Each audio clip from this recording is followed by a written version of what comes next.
Olá! Começar o vídeo de hoje falando de uma entrevista que eu dei recentemente, semana passada, né, para o site da galeria que eu também falei em um vídeo anterior, da Cueva Gallery. Então fui entrevistado por eles falando um pouco sobre como eu uso inteligência artificial, qual que é o meu processo, discutir algumas questões filosóficas importantes sobre o uso de inteligência artificial e criatividade. Então dá uma conferida lá na entrevista que está muito bacana. Vou deixar o link aqui embaixo. Falando em galeria, falando em obras de arte, também dá uma conferida na minha loja virtual. Eu tenho minha loja, né, online, onde você pode ver meus trabalhos, ver meus jogos de arte e também comprá-los. Também o link está aqui embaixo. Eu sou Fabrício Poltronieri, esse aqui é o Fun with Files e hoje a gente vai começar a discutir um pouco o uso de redes neurais em processos criativos.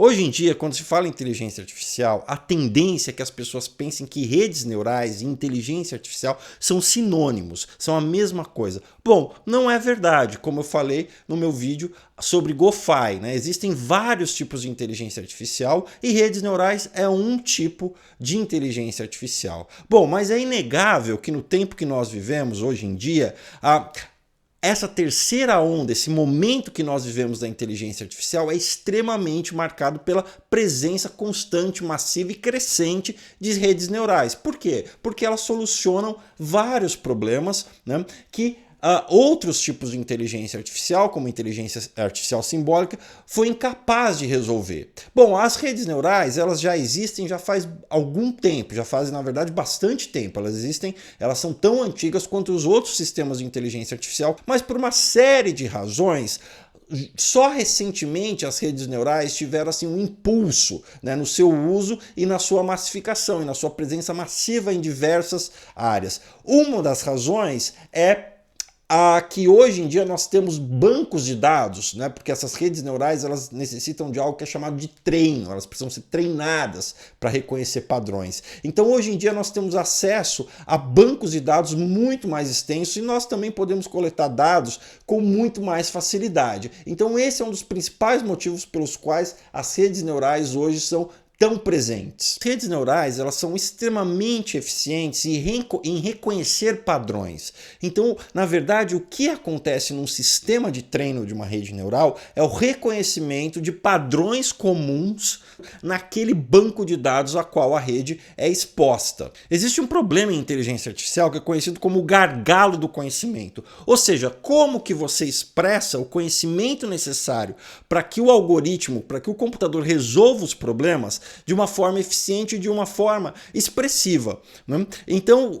durante muito tempo, tentou-se fazer isso utilizando técnicas de hard coding. Isso significa o quê? Significa que você deveria, né, instruir o computador, certo? Usando sequências de if then else, usando sequências de tomadas de decisões e outras técnicas para que o computador tivesse um banco de dados que ele fosse capaz de, quando o algoritmo se deparar com algum problema, ele buscasse ali nessa rede, nessa árvore criada pelo programador, as respostas. Ora, eu tenho determinada situação. O que eu faço diante desses dados que eu tenho? Claro, é impossível modelar uma quantidade, né, de informação gigantesca usando essas técnicas. Então, esse problema do gargalo do conhecimento, ele é resolvido em redes neurais através do uso e da exposição dessas redes no treino a bancos de dados enormes, o que traz alguns problemas também, porque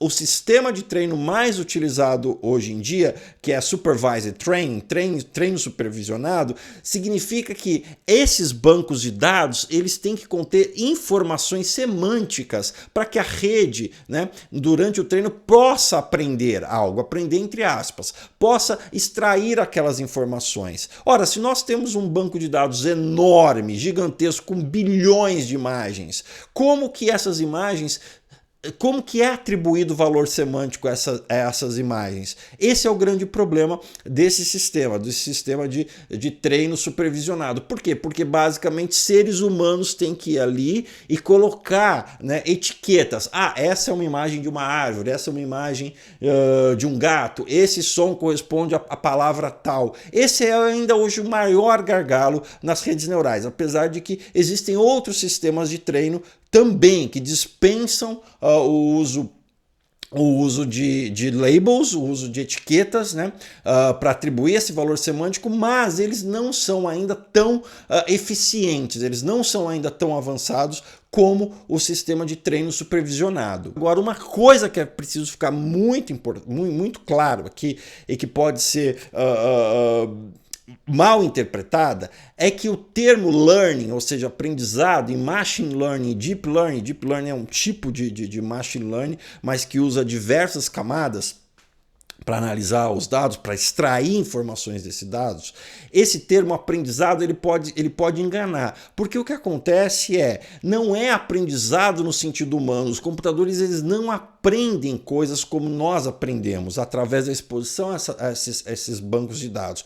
O que acontece é que os computadores, esses algoritmos extraem padrões e a partir da extração desses padrões, eles buscam por padrões semelhantes. Por isso esse tipo de inteligência artificial ele é baseado em estatística, certo? Em probabilidades, é um tipo de inteligência artificial probabilística. No atual estado de desenvolvimento desses algoritmos, o que acontece? Eles tipicamente aplicam formas matemáticas a uma coleção de inputs, ou seja, essa coleção de bancos de dados para treinar as redes e para tentar produzir os resultados esperados. Então, um modelo de machine learning nada mais é do que o resultado do ajuste de uma curva de aprendizado utilizando técnicas brutas para reconhecimento de padrões. Ora, quando o treino é bem sucedido, esse modelo ele pode fazer predições, né? Ele pode tentar mostrar estatisticamente que algo está correto. E aí, quem está acostumado um pouco com machine learning ou deep learning, sempre sabe que quando essas predições são feitas, o algoritmo costuma, né, exibir a percentual de certeza que ele tem sobre aquilo. Qual que é o problema? Ora, o problema é o seguinte, se algo que você espera como sendo o resultado do processamento, né, da aplicação de um modelo treinado, for muito diferente do que é encontrado no banco de dados originais, simplesmente esse modelo não vai poder ser aplicado. Ou os resultados que serão produzidos, eles vão estar muito aquém do que é o esperado. Então veja, tem que existir sempre uma sintonia, né, uma correlação entre os dados que são utilizados para o treino e o que você espera que esses dados possam produzir, certo? Você não pode, por exemplo, um exemplo banal, treinar uma rede para aprender o que são gatos, para identificar imagens de gatos e esperar que ela reconheça imagens de camelos.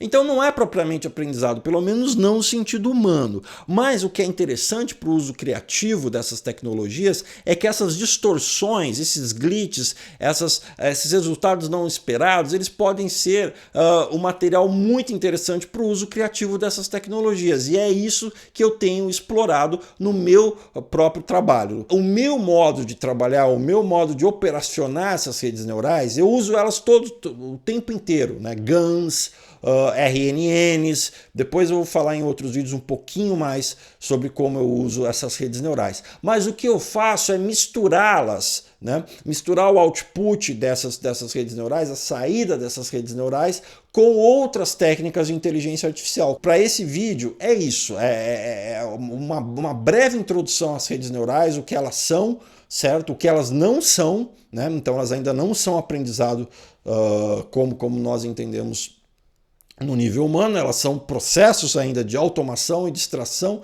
de padrões de reconhecimento de grandes bancos de dados. E nos próximos vídeos eu vou explorar um pouco como que elas podem ser utilizadas, aí sim, com mais exemplos criativamente, mostrando então alguns dos meus jogos, alguns dos meus trabalhos.